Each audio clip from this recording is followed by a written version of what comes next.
বাবু, আপনার চোখে জল? কাঁদছি কাকা, তবে কান্না আমার দুঃখের নয়, আনন্দে।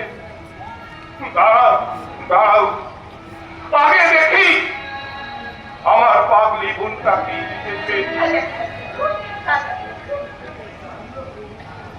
লিখেছে, পরম পূজনীয় দাদা, পত্রের প্রথমে তুমিও বৌদি আমার প্রণাম নিও।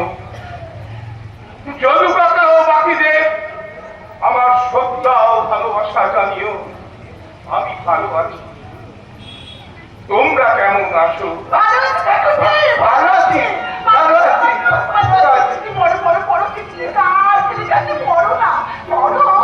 এবার আসল কথা বলি।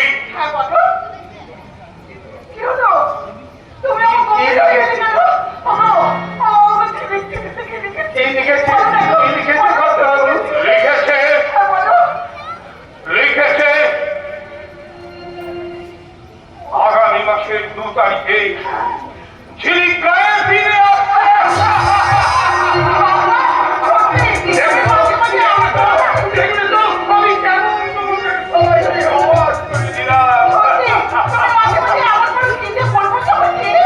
সামনের মাসের 2 তারিখ, সে তো আর বেশি দেরি নেই।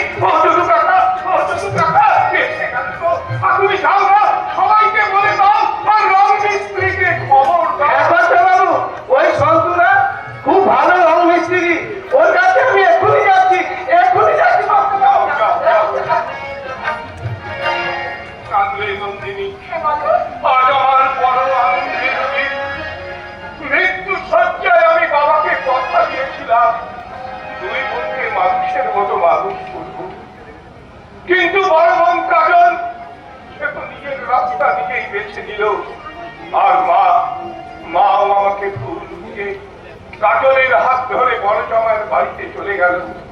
আমার কাছে থেকে গেল ছোট বোন ঝিলি। তাই ছোটবেলা থেকেই আমি ওকে বিদেশে কনভেন্টে লেখাপড়া শিখিয়ে মানুষের মতো মানুষ করেছি। আর সেই ছেলেই আমার আদর্শ, আমার অহংকার, আমার গর্ব হয়ে ফিরে আসছে। ভাবতে পারো নন্দিনী, এটা আমার জীবনের কত বড় পাওনা।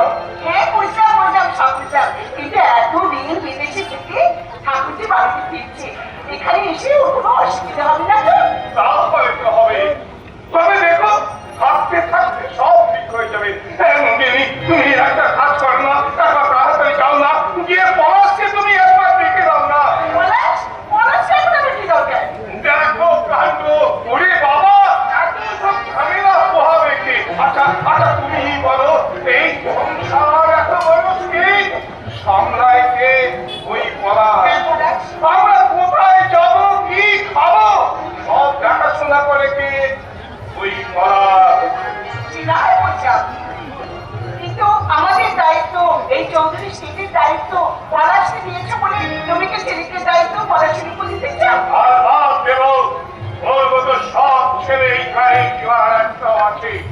পাহাড়ের মতো আনন্দ, বাতাসের মতো সরল, আর পৃথিবীর মতো বাস্তব সত্য হচ্ছে আমাদের পলাশ।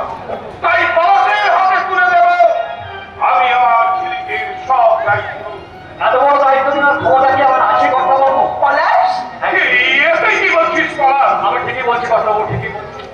সেই ছোট্টবেলা থেকে আমি আপনাদের কাছে মানুষ, এতদিন আপনারা যা বলেছেন আমি সব কিছু করেছি, কিন্তু এবারে যে গুরু দায়িত্ব আপনারা আমার কাছে চাপাতে চাইছেন, আমি বোধহয় তার যোগ্য নই।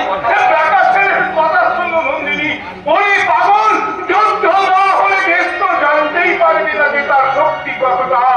তোর এই কাজটা বিশ্বাস দিয়ে তৈরি, তাই অবিশ্বাসের বন্ধু তোর কাঁধে রেখে আমি ফায়ার করতে পারবো না। আপনি কি বলছেন কথা বাবু? তুমি কথা বলতে ঠিক কথাই বলছি। তুই ছাড়া আমাদের তো আর কেউ নেই। তোকে ঘিরেই তো আমাদের সুখ দুঃখ হাসি কান্নার বেলা।